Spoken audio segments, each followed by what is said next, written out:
Malik didn't record, he observed. That was step one. Step two came when he started noticing the same truck every Wednesday evening, parked behind the diner, then later by the abandoned railroad depot. Same men, same pattern.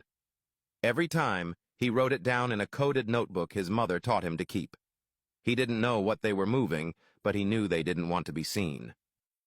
He also knew that, by protocol, this was a qualifying situation for contact. Nicole had drilled it into him like scripture. When trust fails locally, elevate federally. But elevation came with risk.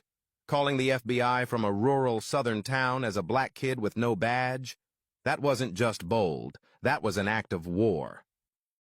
So Malik planned.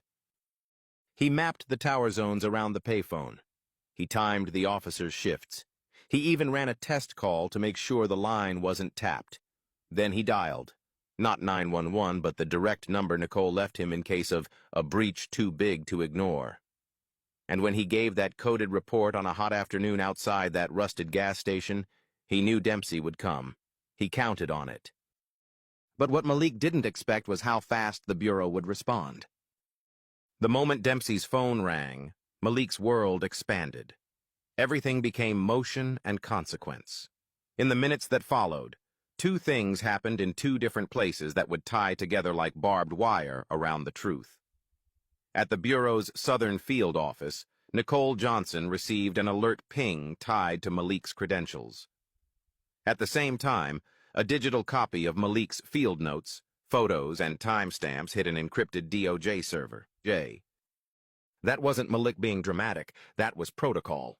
That was survival. By the time the black SUVs entered the outskirts of town, the heat had shifted. Not the weather, something else.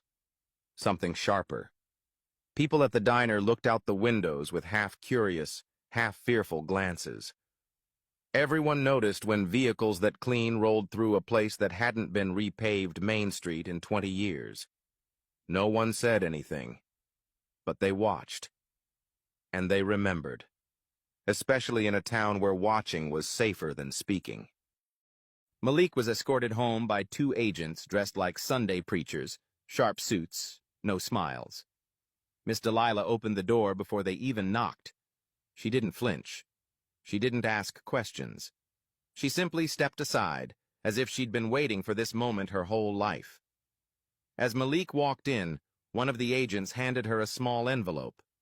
Inside was a letter in Nicole's handwriting.